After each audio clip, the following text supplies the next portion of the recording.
اللہ کے نبی، ان کی نسل سے جتنے بھی آئے انبیاء وہ سب سمجھو حضرت ابراہیم کے بیٹے، گویا حضرت ابراہیم کی نسل ہی سے تمام انبیاء کرام آئے، اور یہودیوں میں خاندان یہود ہی میں نبیوں کے سلسلے چلتے رہے۔ یہ کتنی بڑی فضیلت کی بات ہے، فضیلت کی بات نہیں ہے کہ اس میں انسانوں کے اور خاندانوں کے قوموں کے گمراہ کرنے کے چانسز بہت کم ہوتے ہیں۔ ارے بھئی ایک نبی موجود ہے، تمہاری غلطیوں پر ٹوکے گا، وہ اچھی اچھی باتیں بتائے گا، گمراہ ہونے کے چانسز بہت کم رہتے۔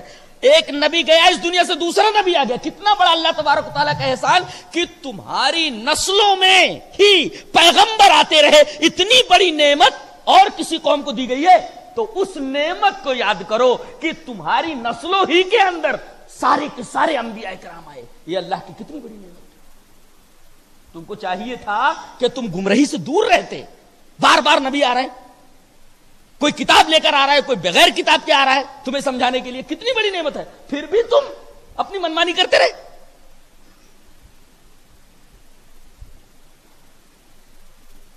10 انعامات کا تذکرہ اور بنی اسرائیل کی یکتش شرارتوں کا ذکر۔ اس کے بعد ایک بڑی عجیب و غریب آیت کریمہ ہے۔ بعض لوگوں نے اس آیت کریمہ سے وحدت ادیان کا فلسفہ کشید کرنے کی کوشش کی ہے۔ آیت کریمہ ہے ان الذين آمنوا والذين هادوا والنصارى والصابئين من آمن بالله واليوم الآخر وعمل صالحا فلهم اجرهم عند ربهم ولا خوف عليهم ولا هم يحزنون۔ بے شک جو لوگ ایمان لائے یعنی مسلمان، جو لوگ یہودی ہیں، جو لوگ نصرانی ہیں، جو لوگ صابی ہیں، یہ سارے کے سارے لوگ یہودی، نصرانی، مجوسی، اور اسی طرح ایک جگہ مجوسی کا بھی تذکرہ ہے، اور صابی، ان میں سے جو بھی اللہ پر ایمان لائے، یوم آخرت پر ایمان لائے، نیک عمل کرے تو اللہ کے پاس ان کا اجر ہے، اور وہ ایسے ہوں گے کہ انہیں نہ کوئی خوف ہوگا نہ غم ہوگا۔ یہ بعض لوگوں نے یہ کہا کہ اگر یہودی اپنے دین پر رہتے ہوئے اللہ کو مانتا ہے اور اچھے عمل کرتا ہے تو اسے مسلمان ہونے کی ضرورت نہیں، وہ بھی بخش دیا جائے گا۔ نصرانی ہے، وہ بھی اگر اللہ کو مانتا ہے اور نیک عمل کرتا ہے وہ بھی بخش دیا جائے گا۔ یعنی اپنے اپنے مذہب پر رہتے ہوئے اللہ کو مانو اور اچھے عمل کرو، بس بخشش کے لیے کافی ہے، مسلمان ہونا ضروری نہیں ہے۔ بعض لوگوں نے یہ کہا، اور بظاہر اس آیت کریمہ سے ایسا ہی لگ رہا ہے۔ بعض لوگوں نے اسی آیت کریمہ کو بنیاد بنا کر کے وحدت ادیان کا فلسفہ کشید کرنے کی کوشش کی ہے۔ جواب اس کا کیا ہے؟ پیچھے سے بنی اسرائیل کا تذکرہ ہو رہا ہے، بنی اسرائیل کا تذکرہ ہو رہا ہے، اور بنی اسرائیل کی ایک غلط فہمی، اچھی طرح ذہن نشین کرو، بہت عمدہ بات ہے یہ۔ گزشتہ آیتوں میں بنی اسرائیل کا تذکرہ ہے، ان کی شرارتوں کا، ان پر انعامات کا، مان بعد یہ آیت کریمہ آ رہی ہے، سیاق بتا رہا ہے کہ یہاں اس آیت کریمہ سے وحدت ادیان کا فلسفہ کشید نہیں کیا جا سکتا۔ یہاں مطلب یہ ہے، اس آیت کریمہ کا منشا، حقیقی مدعا یہ ہے کہ اے بنی اسرائیل، تمہیں یہ غلط فہمی ہو گئی ہے کہ ہم اللہ کے چہیتے، ہم اللہ کے بیٹے، اور اللہ کو ہم سے اتنی محبت ہے کہ وہ ہمارے درمیان ہی انبیاء کو بھیج رہا ہے، لہذا مدار نجات صرف انبیاء کرام کے خاندان میں سے ہونا ہے، بس ہم نبی کے خاندان کے ہیں لہذا ہم نجات یافتہ ہیں۔ بات قومیں ہیں نا، ہم فلاں خاندان کے ہیں لہذا ہم کو کسی عمل کی ضرورت ہے، ہم نجات یافتہ ہیں۔ تو یہودیوں کو یہ غلط فہمی ہو گئی تھی کہ ہمارے درمیان ہی تمام انبیاء کرام آ رہے ہیں، ہم خاندان انبیاء سے تعلق رکھتے ہیں، اسی وجہ سے ہم نجات یافتہ ہیں۔ قرآن حکیم بولتا ہے ایسا نہیں ہے، بلکہ نجات کا دار و مدار ورچوز کے اوپر ہے، نہ کہ کسی نسل سے ہونا ہے، ورچوز کی بنا پر ہے، عمل صالح کی بنا پر ہے، چاہے وہ یہودی ہو، چاہے وہ نصرانی ہو، چاہے وہ صابی ہو، چاہے وہ مسلمان ہی کیوں نہ ہو، یہ بتایا گیا، چاہے وہ مسلمان ہی کیوں نہ ہو۔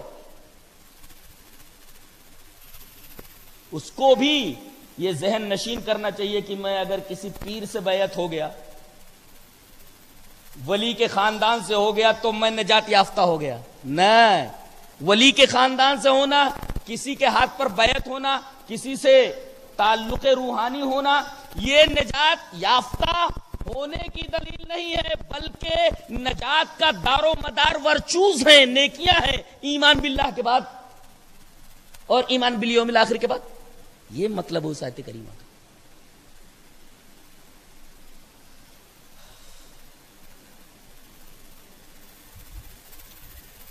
اس کے بعد ایک بڑی عجیب و غریب بات کہی جا رہی ہے، اور وہ آج مسلمانوں کے درمیان موجود ہے. جب کوئی قوم اخلاق کے میدان میں دیوالیہ ہو جاتی ہے تو جانتے ہیں کیا کرنے لگتی ہے، کیا سوچنے لگتی ہے؟ بس اوور نائٹ، رات بھر میں کروڑ پتی بن جاؤں. اس کے لیے کیا سہارا اختیار کیا جاتا ہے؟ کس چیز کا سہارا لیا جاتا ہے؟ دعا تعویذ کا، منتر کا، جادو کا. قوم اس بلا میں گرفتار کب ہوتی ہے؟ جب اخلاقی میدان میں بالکل دیوالیہ ہو جاتی ہے. باباؤں کے پاس جانا، ان کے پاس جانا، ان کے پاس جانا. ایسا ہی ہوا یہودیوں کے اندر. وَاتَّبَعُوا مَا تَتْلُو الشَّيَاطِينُ عَلَىٰ مُلْكِ سُلَيْمَانَ. آپ کو معلوم ہے کہ اللہ تبارک و تعالیٰ نے جنوں کے اوپر بھی حکومت عطا فرمائی تھی حضرت سلیمان کو، تو یہ انسانوں میں مکس رہتے تھے جنات. حضرت سلیمان علیہ السلام کے انتقال کے بعد جنوں نے ورغلانا شروع کر دیا انسانوں کو. کہنے لگے کہ اتنی بڑی جو بادشاہت تھی اور ہم جو مسخر تھے سلیمان کے، وہ کچھ جنتر منتر کی وجہ سے ہم لوگوں کے اوپر حکومت کرتے تھے. اتنی بڑی بادشاہت کچھ جنتر منتر کی وجہ سے تھی، اور پھر وہ اسی بہانے وہ ان کو غلط راہوں پر ڈالنے لگتے تھے. اور کچھ لوگ تو آج کے باباؤں کی طرح دعویٰ کرنے لگتے تھے کہ جن ہمارے لیے مسخر ہیں، ہم جو چاہیں ان سے کرا سکتے ہیں. تو یہ کام بھی انہوں نے کرنا شروع کر دیا تھا، اور انہوں نے کہا تھا کہ ہاروت ماروت یہ آئے تھے جادو سکھانے کے لیے. اللہ تبارک و تعالیٰ نے اس عقیدے کا رد فرمایا، کہا کہ ہاروت ماروت یہ میرے دو فرشتے تھے، ان کو ایک خفیہ علم دے کر کے بھیجا گیا تھا ان کی آزمائش کے لیے. پہلے یہ کہتے تھے کہ دیکھو بھائی یہ علم سیکھ لو، لیکن اس علم کا غلط استعمال مت کرنا. دیکھو علم سے مثبت کام بھی لیا جا سکتا ہے اور منفی کام بھی لیا جا سکتا ہے. ارے میزائل اگر بنائی جائے تو دیش کی رکشا کے لیے اگر ہے تب تو ٹھیک ہے، لیکن اگر بلا وجہ کسی کو مارنے کے لیے، کسی کو دنیا سے نیست و نابود کرنے کے لیے، وہ غلط ہے. تو چیز کا ایک مثبت کام ہوتا ہے اور ایک منفی کام ہوتا ہے. تو اس کلام کا جو مثبت کام تھا وہ نہ لے کر کے یہ لوگ اس کو منفی کاموں میں لینے لگے.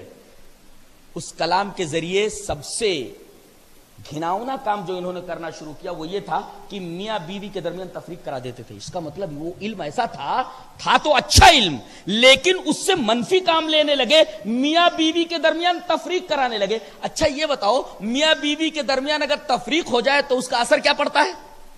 اثر یہ پڑتا ہے کہ شوہر بھی جنسی بے راہ روی میں مبتلا ہو جاتا ہے اور بیوی بھی جنسی کجروی میں مبتلا ہو جاتی ہے. اگر ایسی بلا عام ہو جائے تو پورا کا پورا معاشرہ جنسی بے راہ روی میں مبتلا ہو جاتا ہے. اللہ تبارک و تعالیٰ نے یہودیوں کی یہ حرکت جو بیان فرمائی ہے، آج دیکھیے معاشرت کے لیے سب سے خطرناک شے کون سی ہے وہ بتائیے؟ کہ پوری معاشرت تباہ ہو جائے، پوری سوسائٹی تباہ ہو جائے. زنا. آج دیکھیے کہ یہودیوں نے یہ بلا پوری دنیا کے اندر پھیلا دی ہے اور ہمارے نوجوان اس میں کثیر تعداد میں مبتلا. باقاعدہ اپنے موبائلز کے اندر گندی فلمیں بھرے ہوئے ہیں اور تنہائیوں میں جا جا کر کے دیکھتے رہتے. معاشرت کو اگر خراب کرنا ہے تو اس قوم کو